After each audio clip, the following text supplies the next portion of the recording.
Bom, gente, nesse segundo vídeo nos interessa ainda entender um pouco melhor do ponto de vista prático como se comporta uma curva epidêmica, em especial no que diz respeito ao coronavírus, a pandemia causada pelo coronavírus.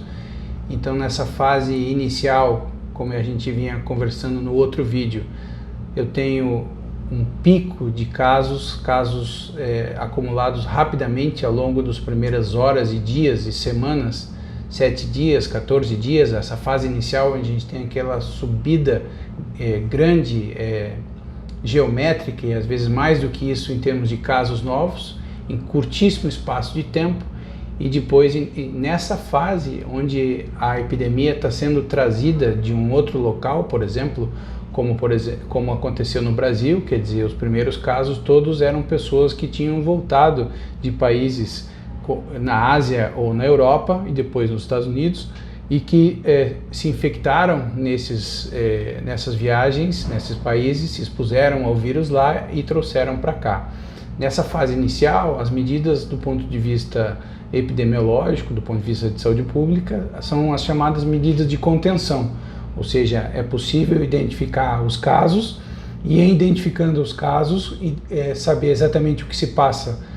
com a história deles, aonde eles estiveram, identificar os contatos que essas pessoas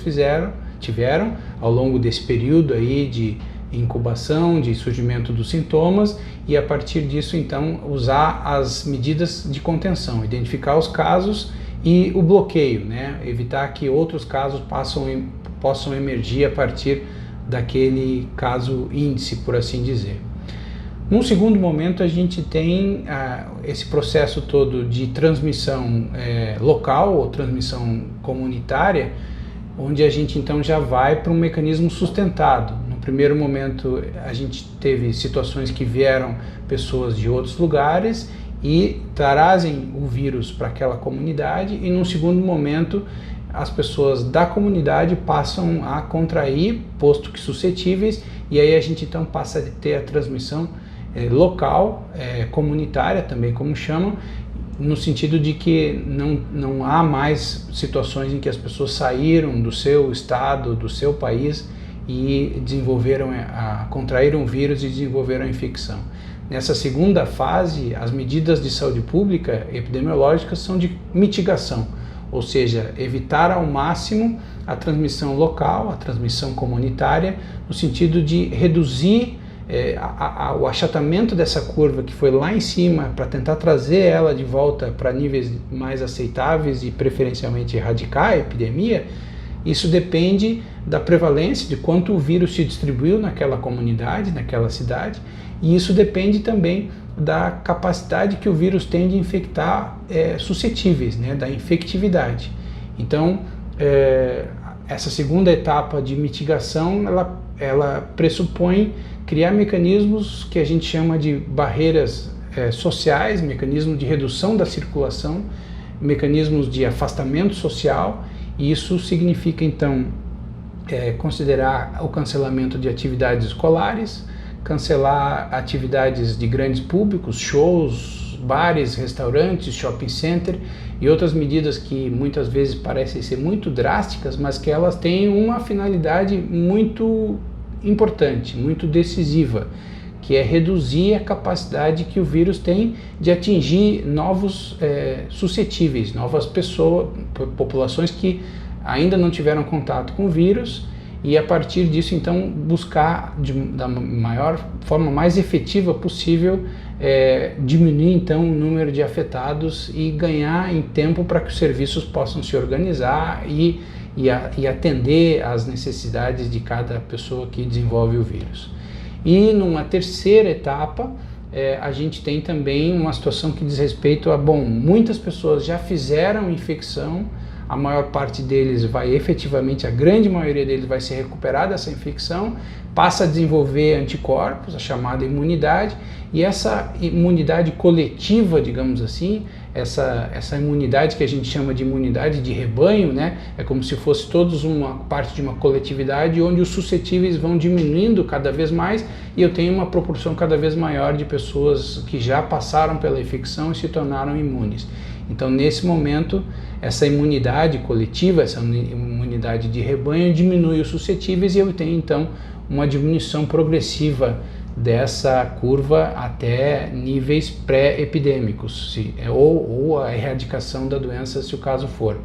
Aqui a gente tem que pensar que muitas semanas vão ser necessárias, muitas semanas, talvez 8, talvez 12 semanas, talvez 20 semanas, talvez mais do que isso. É impossível a gente prever, porque cada país, cada região tem a sua curva epidêmica e dependendo do número de casos novos e dependendo dos suscetíveis, das medidas de barreira e das medidas de mitigação para evitar a transmissão local, do sucesso desse conjunto de fatores é que vai depender o quanto uma comunidade, uma cidade, uma região, um país vai se haver com a epidemia. E aí tem alguns pontos importantes que precisam ainda ser pensados e que não estão completamente esclarecidos no mundo e evidentemente no Brasil. O primeiro é a taxa de letalidade, ou seja, é o número de mortes entre as pessoas que desenvolveram a infecção. A taxa de letalidade que a gente tem podido aprender aí com os relatos publicados pelos diferentes países é de alguma coisa em torno de 0,3% a 1%, evidentemente mais alta nos idosos, mas a taxa de letalidade, as mortes do total entre as pessoas infectadas gira em torno de 0,3% a 1%. Vejam que ela é mais alta do que uma temporada usual da influenza. A taxa de letalidade da influenza é de alguma coisa em torno de 1%, segundo diferentes dados da literatura. Então a gente ainda não tem muito claro essas taxas, porque elas precisam ser vistas de uma maneira mais ampla. Quando no calor da epidemia, basicamente os sintomáticos estão sendo testados para o diagnóstico, eu deixo de ter os casos assintomáticos identificados como tal, e isso interfere na conta da mortalidade, isso interfere na estimativa da gravidade e, portanto, da letalidade. Mas é importante que a gente saiba que, embora a taxa de letalidade, por exemplo, da Itália seja alguma coisa que impressiona todos nós, do tipo uma taxa de letalidade mais alta do que outros países, também tem que considerar que a proporção de idosos no contexto italiano é muito maior do que alguns países ou cidades, estado, que são evidentemente populações mais jovens, como Singapura, como Hong Kong, enfim. Essas diferenças nas faixas etárias, na distribuição de idosos num contexto de uma epidemia que afeta essa população, pode explicar uma taxa de letalidade mais alta como a dos italianos, por exemplo. Então também essa é uma informação importante que a gente precisa ser capaz de comunicar com as pessoas, com o público leigo, principalmente, porque essas informações,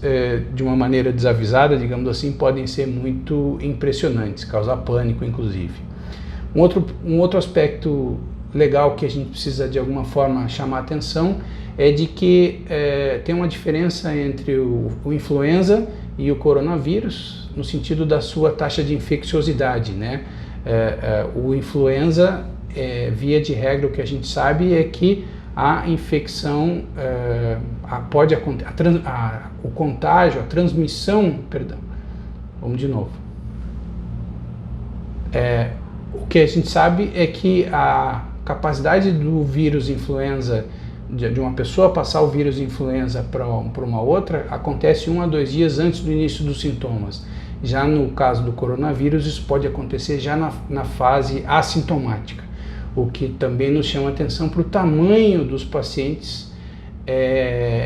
o tamanho representado pelos assintomáticos nessa epidemia, que a gente sequer conhece até o presente momento.